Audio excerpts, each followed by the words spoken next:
How do you know when you've reached success with your podcast, and how do you measure that? Or how do you know you're a successful podcaster? We'll dive into that here in a second. Stick around.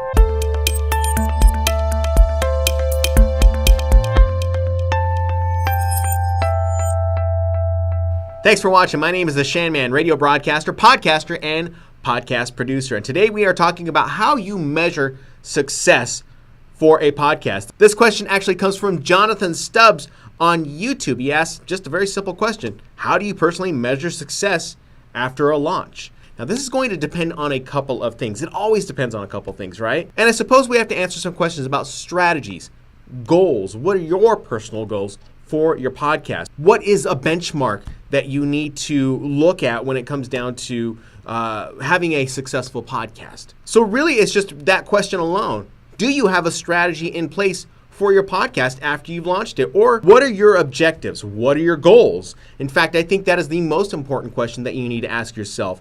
Do you have a specific goal in mind when it comes down to the launch of your podcast and seeing it succeed over time? Is your goal to get a certain number of downloads by a specific date?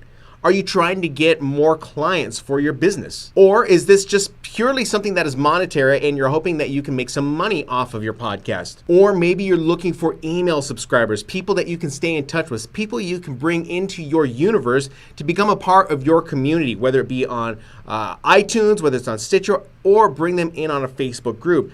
What are you measuring for? And you have to ask yourself that question. What is your goal? If you don't have a specific goal set in place prior to launch, how can you really measure for any type of success if you haven't figured that out yet? Now, another way you can measure for success is by asking the question, are you staying consistent? And when I say staying consistent, I mean, are you keeping up with a consistent podcasting release schedule? Are you releasing a podcast every week? Are you releasing a podcast every 2 weeks? Or maybe are you releasing a podcast every 2 days? Consistency is going to be key here because it's also going to create habits for you whenever you create your podcast, and people will expect to see that you have a podcast coming out every 2 days or every week or every 2 weeks. It's really going to be up to you. If you create the habit to create a podcast for your listeners, you can get into the groove of creating a podcast every week if that is what your schedule is going to be. That will show the success over time. But if you're creating a sporadic podcast and you're launching just whenever you feel like it, you may not see those results in your statistics later on down the line when you jump into Blueberry or you jump into Libsyn or Spreaker. You're going to see that you have inconsistency. If you stay consistent with a release schedule, it's definitely going to help you out and show you a little more of what you need to do in order to find success. You can also measure your success by trying to show up on other podcasts within your niche so that you can cross-promote each other's podcasts or content. That way you're giving someone else valuable content, valuable insight, valuable entertainment, education, whatever it may be, and hopefully they can do the same for you. That's a very common practice within the podcasting world, is showing up on other people's podcasts and sharing audiences, because likely your audience hasn't been exposed to someone else and someone else's audience hasn't been exposed to you, but ultimately you're going to want to make your program better and better and better over time whenever it comes down to creating content for your listeners. Then ask yourself, are you promoting your podcasts online? How are you promoting them online? Is it through Twitter? Is it by putting something up on Facebook? Are you creating some type of promotional YouTube video that pushes to your podcast? That's going to show whether or not you are consistently promoting your podcast. That will show how successful you are when you come back to the statistics in your Libsyn or Blueberry account. So think about monitoring realistic growth. Don't think that there's a magic bullet to make you have wild downloads right away. It's not going to happen. You're going to have to network. You're going to have to get out and meet new people and try to appear on other podcasts and promote your podcast just as much, and stick with a schedule. These are all things that kind of have to happen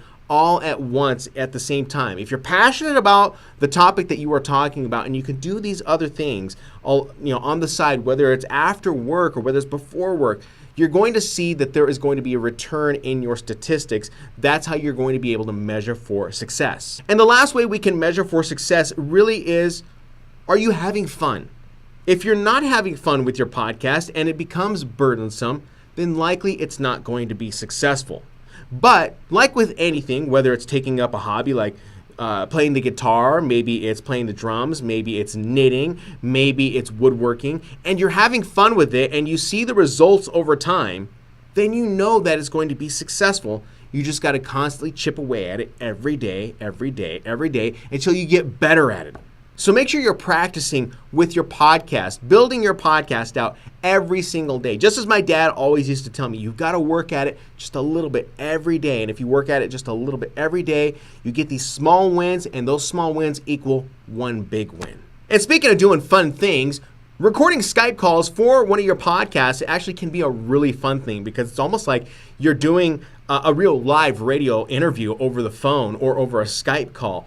And I have a video at the end of this video that you can check out. It's going to be on the end screen. I'm going to go ahead and leave it there. You can click on it and learn how to record Skype calls with a brand new setup that I think might help you out completely. And if you're a beginning podcaster and you don't know exactly where to start, I've got an essential equipment list that you can go ahead and check out. It's part of my quick start guide that you can click just below the video on how to record Skype calls. It's right there at the end screen. Make sure you click on it. And of course, below this video, you can go ahead and tap and subscribe. Make sure you leave comments. Let me know how you are planning on finding success for your podcast. I'd be interested to know in the comments. And I promise you, I do get back. If you have any questions, leave them in the comments and I will feature you in one of my upcoming YouTube videos. Thanks for watching. How about that coming up in a how do you know you, oh my God, my hair. We'll answer some of those questions coming up after the break. Oh my God. There's no break. It's a radio thing. How can you really measure? I can't get it right.